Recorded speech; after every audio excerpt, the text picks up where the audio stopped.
if you want to let me know when you've got everything set up, and you can go ahead and start.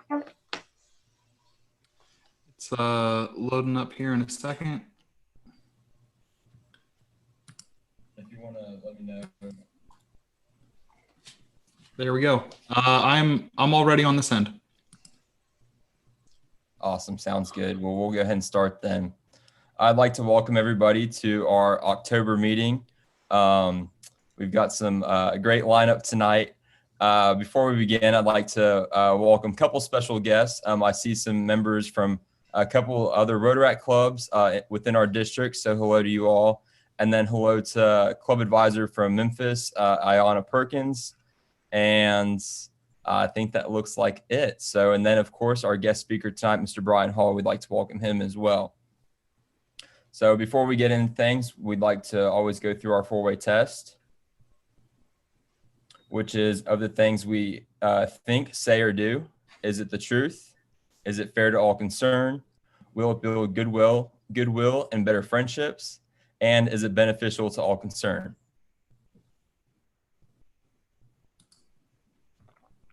We've got some club updates and reminders before we have our guest speaker talk to us tonight. First off, we have officer elections for the coming up year, which starts January 1st and ends in December.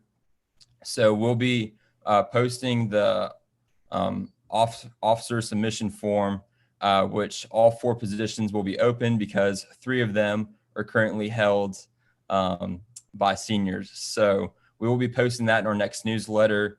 So please keep a lookout for that.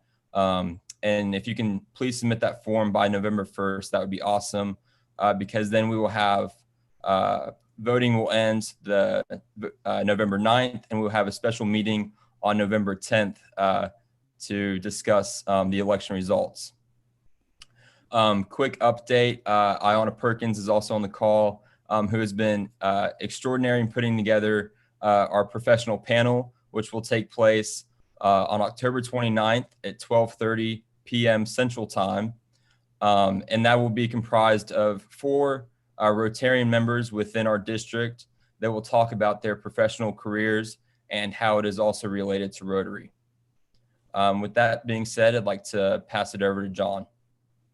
Hi, everyone. So just 2 things I want to cover quickly. I will have to jump out of this. But in the past week, we've set up a new Rotaract website. You can access this through the Ole Miss School Business page. We just found that out today. But this link will be included in all of our future newsletters.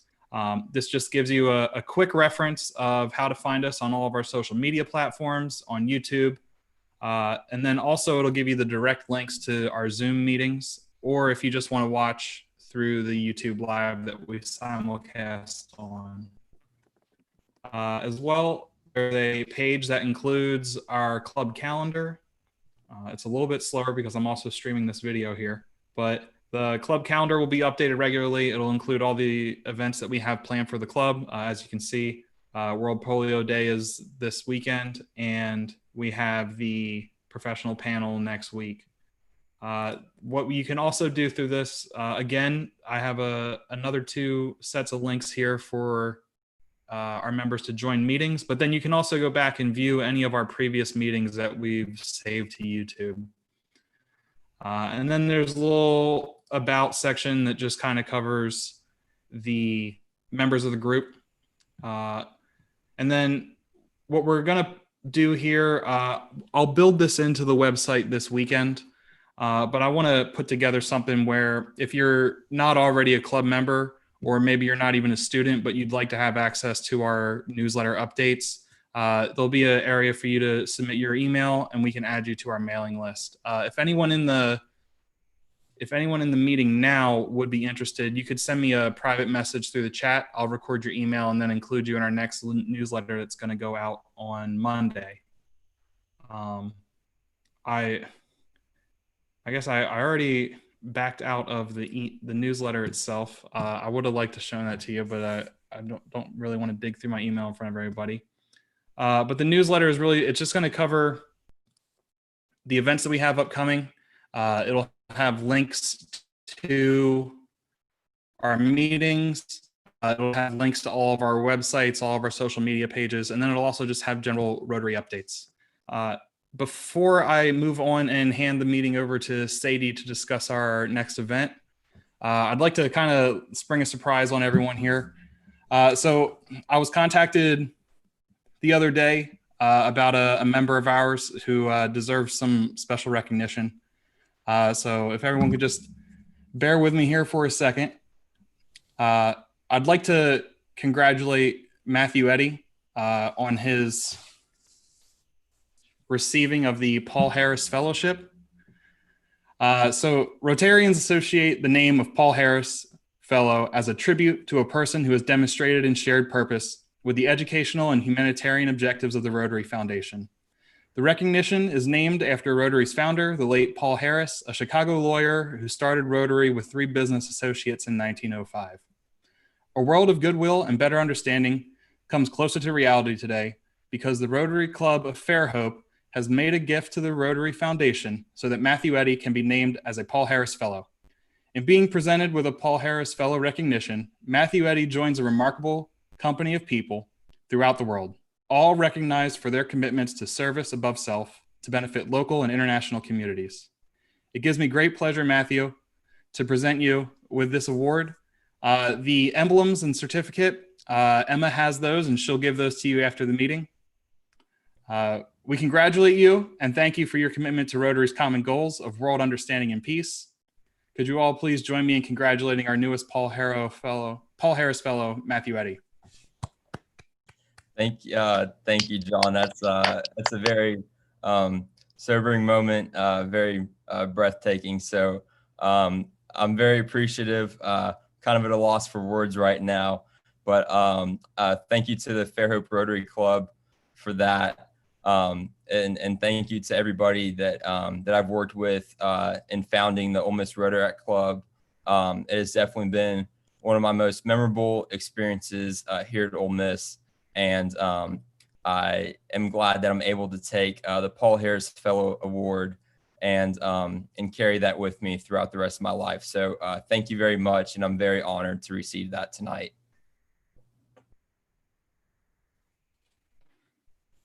All right, I'll hand the meeting back over to Sadie. Hey y'all, like John said, my name is Sadie and I currently serve as the secretary for Ole Miss Rotaract. But I'm really excited to tell y'all about a community service opportunity we have, and it actually is happening next week. It's the Ole Miss Rotaract Week of Service, so October 26th through October 30th.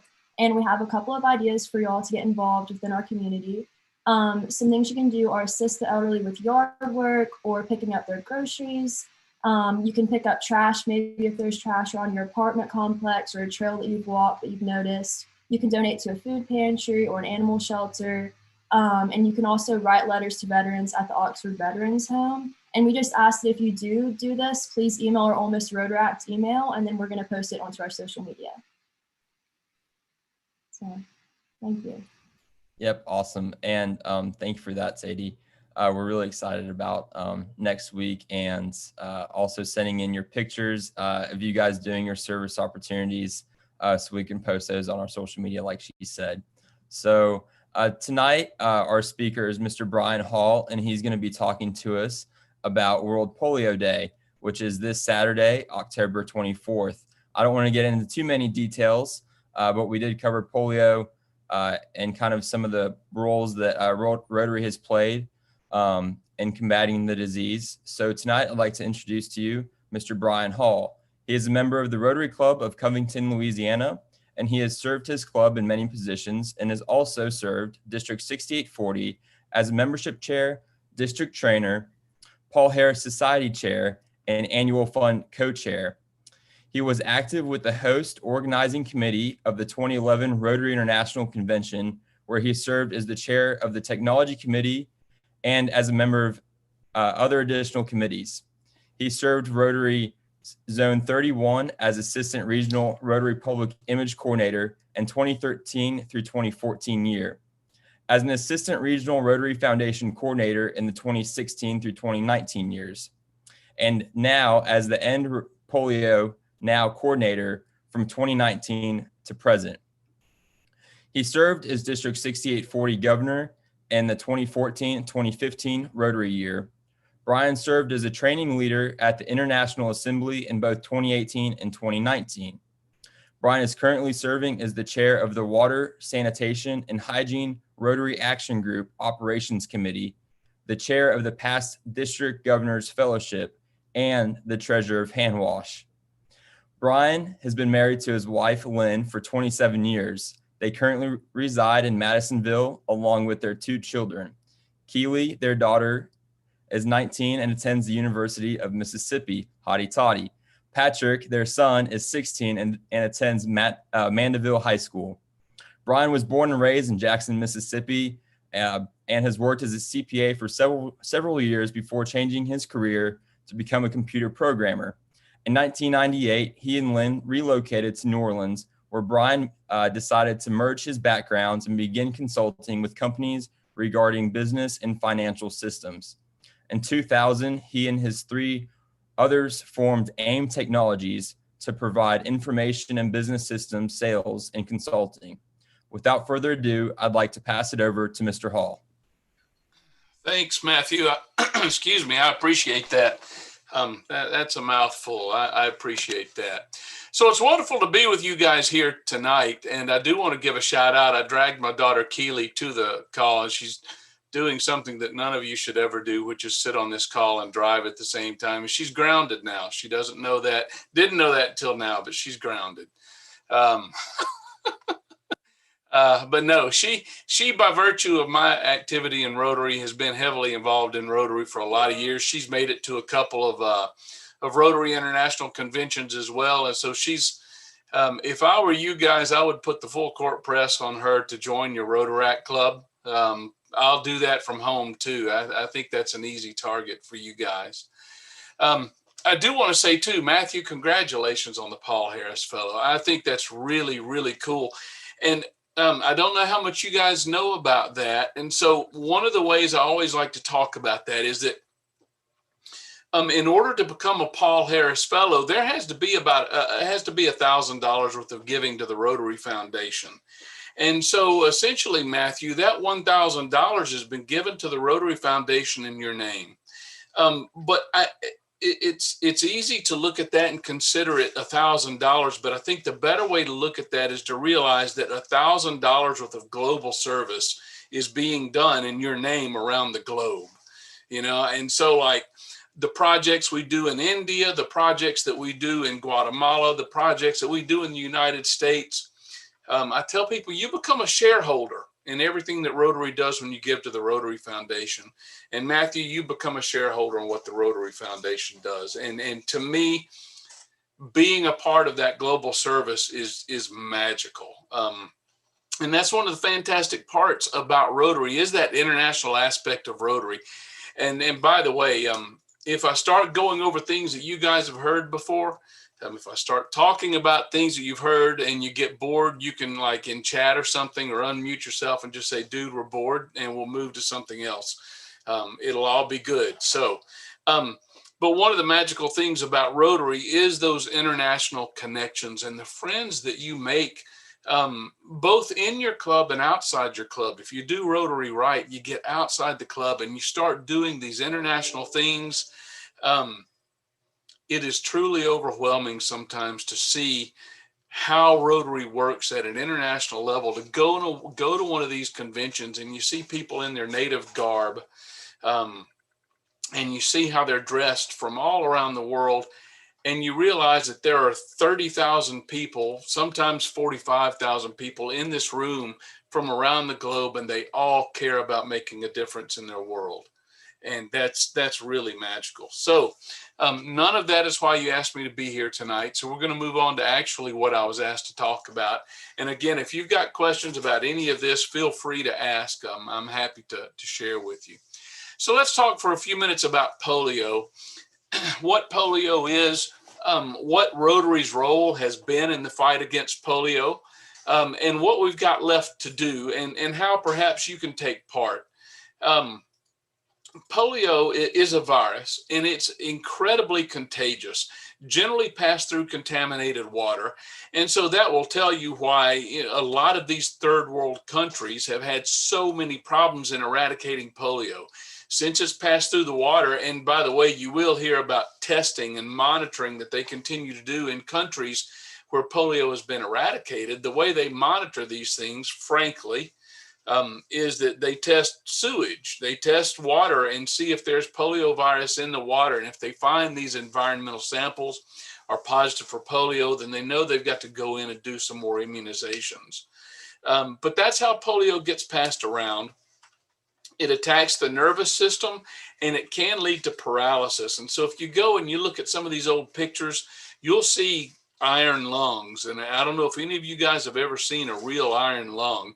You'll see one every now and then at Rotary events, but these kids used to be in wards and just lines of iron lungs because they're paralyzed and couldn't breathe, and the iron lung did the breathing for them. There is no cure.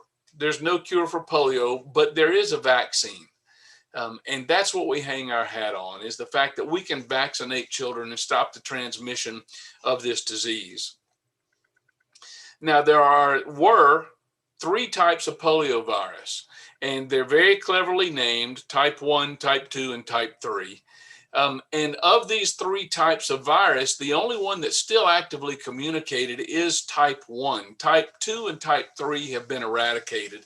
And so we're down to just one, which is an exciting, it's exciting because it helps you to narrow the vaccine, and it makes it easier to prevent kids from getting polio. And we've got new vaccines coming out that are going to help with that. So let's talk a little bit about Rotary's history with polio and how we got into this fight. It was back in the late 70s. In 1978, a district governor in the Philippines basically came to Rotary and said, I've got an idea. I think we can eradicate polio in the Philippines. And so he filed what was then called a 3H grant, Health, Hunger, and Humanities, I believe was the abbreviation. He got a grant from Rotary International in 1979. They immunized 6 million children in the Philippines. And they did wipe out polio in the Philippines eventually, which is just a fantastic event. But as they went through this process, they realized and were emboldened and said, you know what, I think we can do this in the world. And so they decided to step up and take on the task of eradicating polio. They decided in 1985 to do that. They started raising funds. And in 1988, they started the Polio Plus program, the fight against polio. Now, back in 1985, they figured they were going to need about $100 million to get the job done. So that was their goal initially, $100 million. They decided to raise an extra $20 million just to be sure they had enough. So they raised $120 million. And in 1988 started the fight. Now, Rotary is into the billions now. They slightly underestimated what it was going to take to make this work on a global level. But the important part is that Rotary has stayed true to that commitment to eradicate this. In 1988, the Global Polio Eradication Initiative was started. They brought on the World Health Organization, the Center for Disease Control, CDC, and UNICEF. And they came on board. At first, they didn't want to take part in this with Rotary, which I think is fascinating. If you can imagine these huge global health organizations like the World Health Organization, some yahoos from Rotary come walking in the door who don't really know a lot about medicine and say, we're going to wipe out polio. And you can imagine what the reaction was from these global organizations, health organizations. Their response was, okay, good luck, kids. Y'all have fun. And they didn't want to take part. And all of a sudden, when Rotary came back and said, we've raised $120 million to get this done, they stood up and they said, holy cow, these guys are serious. And so they came on board to help us. And at that point in 1988, there were about 350,000 polio cases per year, almost 1,000 cases per day around the globe in 125 different countries. That's a lot of polio cases. And to put that into context, So far this year, as of about mid-October, we have 125 cases in 2 countries, Afghanistan and Pakistan. In 1999, we had the last known case of poliovirus type 2. That was certified eradicated in 2015. And as I mentioned, we haven't seen the type 3 poliovirus, I think, since somewhere around 2009, 2010. It's been a while. In 2007, the Bill and Melinda Gates Foundation came on board. And I don't know if you guys have been, if anybody's talked to you about the role they played with us. It's been amazing. I mean, there aren't that many dudes in the world that can pony up $100 million to help you eradicate a disease. There are fewer still that can pony up $100 million a year to help you eradicate a disease. And that's what the Bill and Melinda Gates Foundation has done. So each year we raise $50 million, and the Bill and Melinda Gates Foundation chips in 2 for 1. So if we raise $50 million, they chip in $100 million to make it $150 million a year. It's a staggering amount of money, and it's a lot of work. But if you're donating to the Rotary Foundation to help eradicate polio, everybody likes a good deal, right? You like a good deal? Yeah. If you give $10 to help eradicate polio, your $10 becomes $30 after it's matched by the Gates Foundation. That's awesome. That's a lot of work that gets done for your donation. Let's see. Actually, I've gotten my notes here. The last known case of poliovirus type 3 was 2012. I was a couple of years off. In 2014, huge health goal. India was declared polio free in 2014. Again, stop and let that sink in. The number of people that live in India. Here's an interesting statistic I learned, and I learned it because of Rotary. The population growth in India every year is enough to entirely repopulate the continent of Australia. That's a staggering statistic to me. Every year, the net population growth in India could repopulate Australia. And in that environment, with all of those people packed in, they still managed to eradicate polio. One of the most amazing public health accomplishments in the history of the world. In 2020, Africa was declared polio free. Like I said, we're down to just Pakistan and Afghanistan being endemic, and only 125 cases as of mid-October. We had actually a lower number of cases a couple of years ago. We were down to like 30 cases in a year. But you guys are probably as tired of hearing about fake news as I am, right? But one of the problems we had in Pakistan was that somebody launched a social media campaign saying that the polio immunizations were bad, going to kill your children, sterilize them. And they actually had to roll back these initiatives and begin to fight that on social media to begin to move forward again. There were also some issues with the government. But those are under control now. We're moving forward again. We're actually down in cases so far this year. So that's a good thing. So as you look back over these 35 years, you got 3 billion children that have been immunized in this campaign. 3 billion children. And it's estimated that of that 3 billion, 19 million would have been stricken with polio without those immunizations. That's 19 million children that we've saved from polio, and 1.5 million of them would have died. That's 1.5 million children that we've saved from dying of polio over these 35 years. It's really an amazing accomplishment. So what still needs to be done? Where are we in this fight? What's going on? Obviously, we've still got to eradicate polio in Afghanistan and Pakistan. We've got to continue the immunizations. We are currently immunizing in 60 countries. As I said, we're continuing monitoring and evaluating this. You've got to watch for polio in case it creeps up. And so in 60 countries, we're still monitoring environmental samples to make sure that polio doesn't crop back up where we've already stomped it out. And obviously, we're still immunizing in those areas as well. So there's a lot of immunization work to be done still. It's not gone. I got a couple of quick stories that I want to share, and I hope I hope Keely doesn't get embarrassed by one of them. I wasn't going to talk about it, but I've decided that I'm going to talk about it. But before I talk about that, a couple of years ago, I actually had the opportunity to go down to Mexico and to give children in a small town on the Pacific coast of Mexico polio immunizations. And I didn't get to immunize a whole lot of kids. Like I said, small town. We're going door to door. It's dusty streets. When we drove into town, of all things, the water tower is up there.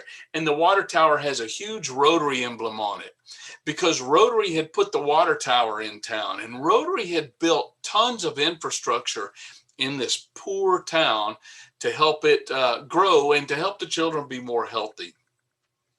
So we were down there giving immunizations, and I got to give a few kids those 2 drops. And it's really easy. It's really easy to stop and think that it's just 2 drops, right? It's not a big deal. If you look at 3 billion children immunized, that's 6 billion drops. Actually, kids had to be immunized more than once, especially in poor countries. Their nutritional, their digestive systems are so goofed up from nutritional deficiencies that their body won't absorb the vaccine. And so they've got to be immunized multiple times, but 6, 9, 10 billion drops of vaccine. And I gave just 2, right, to this one kid. And I gave a few more through the day, but let's say I did 6, that's 12 drops in an ocean of polio vaccines. That is so tiny. It's nothing. But at the end of the day, that ocean of polio vaccines is made up of millions of people giving just 2 drops to a kid, right? And so one thing that you've got to understand, and this again is part of the magic of Rotary, with 1.2 million Rotarians worldwide, and we're just getting our arms around how many Rotaractors there are. I was actually part of the Council on Legislation that elevated Rotaract to the same level that Rotary is. And that was an awesome moment to be able to cast a vote for that piece of legislation and change how Rotary operated. But none of us carries the whole weight of what we do around the globe. It's all about each of us giving our 2 drops, just 2 little drops into this ocean. And between us all, we make an ocean. And you have the ability to contribute to that ocean. You have the ability, and it may not be giving drops. It might be donating $10 for polio vaccines or whatever the case may be. You may feel like you're not doing much, but you got to understand that when we do it in the aggregate, it becomes monumental. And that's what this fight is all about. And this kind of leads me into the story with Keely. When I was district governor, the year before, actually not long before I became district governor, Keely was in high school, maybe not even in high school yet, junior high. And the Rotary International Convention was held in Sydney, Australia. Can I tell this story, Keely? I think that's a yes. And so it doesn't matter. Yeah, I don't know what you're about to say, but go for it. Go for it. We went to the Rotary International Convention in Sydney, Australia. And again, amazing place, amazing convention. But before the convention started, they had a bridge climb. To climb the Sydney Bridge, they call it the coat hanger. If you've seen pictures of it, you know, it's the curved bridge, the Sydney coat hanger, the Sydney Bridge overlooking the Sydney Opera House, you know, that landmark. And the company that did the bridge climbs was donating the proceeds that day to end polio. They were going to give it to Rotary to help end polio. And so Keely and I, we sat and talked before we went to the convention, and I told her, I said, Keely, we've got an opportunity to climb the Sydney Bridge. It's tall, and I'm petrified of heights. I'm terrified of heights. I said, but this is a lifetime opportunity. I asked her, I said, do you know how many of your friends have ever been to Australia? Have any of you guys been to Australia? All right, so one, yeah. Yeah, all right, Laurie. Laurie, did you climb the Sydney Bridge? See, that's what I told her. I said, do you know how many of your friends have been to Australia? She said, no, sir. I said, it's probably none, but let's say it's 10. Do you know how many of them have climbed the Sydney Bridge? No, sir. I said, I promise it's none. I said, this is lifetime. This is lifetime. So we agreed that we would go climb the Sydney Bridge. And the day came, and they take you into this room, right, where they sit you down and they give you the form, and they make you sign. It's the form written by the attorneys that say it's cool if I die, right? And so you got to sign the form and say, if I die, I'm not going to hold you liable. I'm not going to sue you. That's the form we signed. So we signed that one, and they put you in this jumpsuit, and you climb the Sydney Bridge. And we were carrying flags of countries. We're going to set 2 world records that day. We're going to set a world record for the number of people on the bridge, and we're going to set a world record for the number of flags on the bridge. And so that day we climbed that bridge. We got way up in the middle. You go up one side, you cross over the middle of the bridge, you look down, traffic's running underneath you, right? They've got a platform up there. They actually do weddings up there. And as I've told many people since then, if you get married up there, I'll send a gift. I'm not going up there again. I've done it once. I checked that box, right? I don't need to go back up there. We got to the other side, and we pulled out those flags, and there are hundreds of people on the bridge. I forget the exact number, 350 or something, and may have been more, but people on the bridge, and there are helicopters all around, there are cameras, there are people on buildings taking pictures. And we pull out our flags, we're holding our flags, we get done with that, and the guide, we had these headphones on where the guide could communicate with us. And the guide said, one last thing, there are photographers on this building over here. Turn and look at the building and wave so they can take a picture. And so we did. And after a few minutes, our guide came back on the headset, and our guide said, I want to congratulate you because today you set the world records for the number of people on the bridge and the flag. And Keely was so excited because at 13 or 14 years of age, she owned a world record, right? I mean, this is a big deal. Celebrated as only a 13 or 14-year-old could do. Yay. All right. And then after a few minutes, our guide came back on, and our guide said, I also want you to know that you raised enough money today for 240,000 polio immunizations. And when our guide said that, and I'll never forget this as long as I live, I still get goosebumps. Keely covered her mouth with her hand and began to tear up. Because that day, Keely didn't do everything. She didn't, being a decent dad, I didn't look at her and say, you realize you didn't pay for this, right? I paid for it. I didn't do that. See, just by being part of that climb, just by being part of that group, she helped raise enough money for 240,000 immunizations. And that's what all of us can do. Not everything, not all of it. And you may not feel like your part is particularly large, but sometimes just by being there, sometimes just by giving $5 or $10, you change a life you never, ever know about. And that's the magic of Rotary, and that's the magic of being part of this effort to eradicate polio. It matters. You'll never see it here in the United States. If you travel and you go to India or you go to some of these other countries, you'll see polio victims. They're begging in the streets. You'll probably never see it here, but you will have changed lives. And that's what we're about. All right. So with that said, I encourage you, it doesn't matter what you do something. World Polio Day is coming up, lots of opportunities.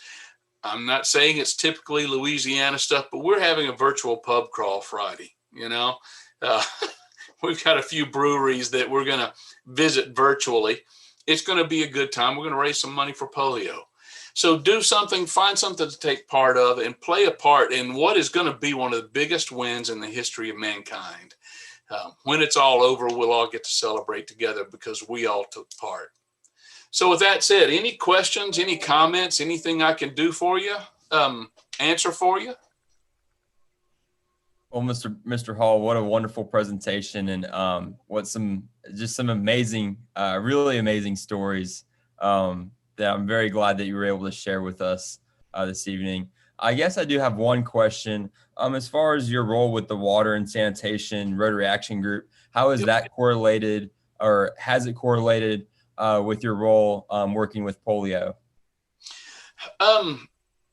It correlates in that the efforts of the Water, Sanitation, and Hygiene Rotary Action Group are all about getting clean water to the world, and so the role of that organization is really to help Rotary clubs and districts and Rotaractors to write good grants for the Rotary Foundation, to learn about how to put together a water, sanitation, and hygiene grant.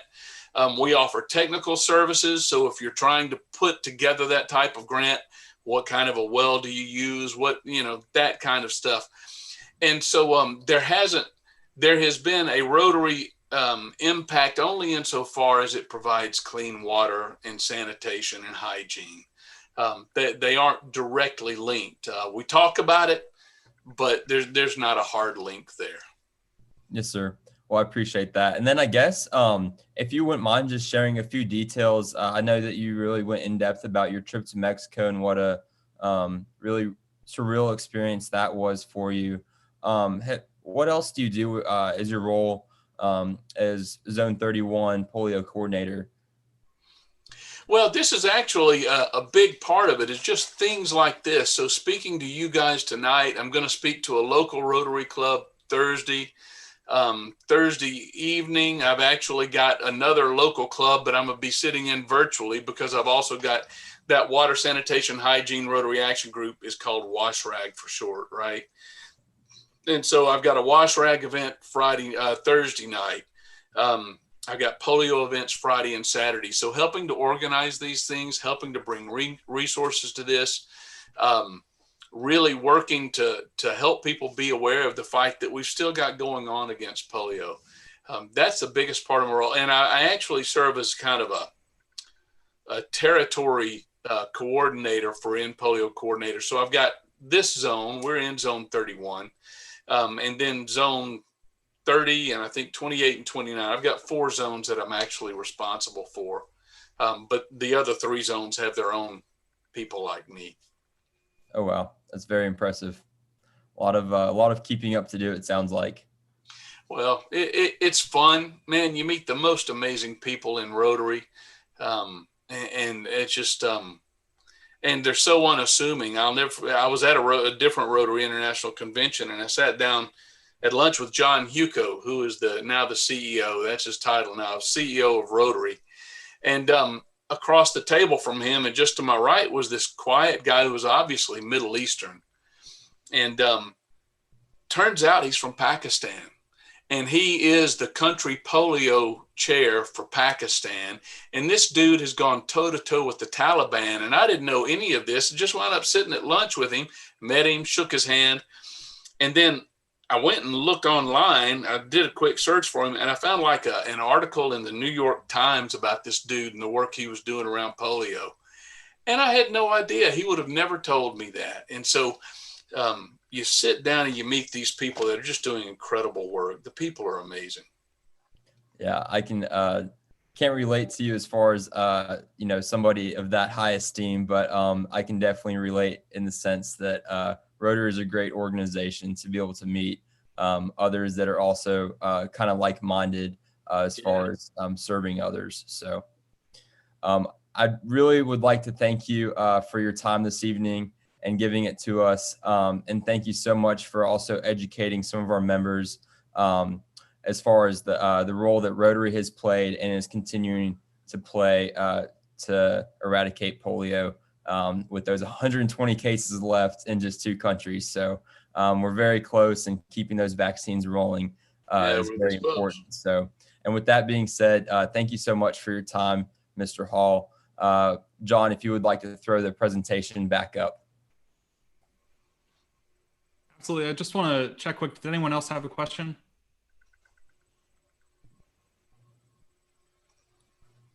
No? I might have run long. Sorry. We're a quiet group. It also helps when the presenter guest speaker covers all the important details. So that just means you did a good job. So guys, before we wrap up tonight's meeting, I'd just like to kind of remind you of some last minute things we covered at the beginning. Don't forget, we have the professional panel that is comprised of 4 Rotarians that's taking place October 29th at 12:30 p.m. It's kind of the lunch and learn session. So if you've got a few minutes, if you're running somewhere, even if you join on your cell phone, that'd be an awesome opportunity to be able to hear just from 4 professionals that in healthcare, journalism, social services, and a few other industries to kind of hear about their careers and maybe be able to connect with them. Lastly, we've got the newsletter that should be sent out on Monday, which will also include the form to submit your officer nominations, along with the link to our new website. So other than that, we appreciate everybody joining in tonight. What a wonderful meeting. Thank you again, Mr. Hall, for speaking with us. Thank you for everybody that joined in, and we hope you have a great night.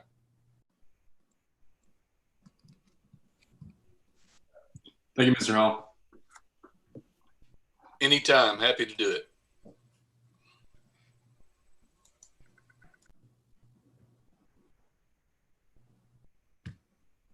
Awesome. Just the 4 of, oh, and my dad is on here, who I suspect had some key role in playing with the He needs to show himself. award. So I actually heard my phone buzzing, so I suspect that he also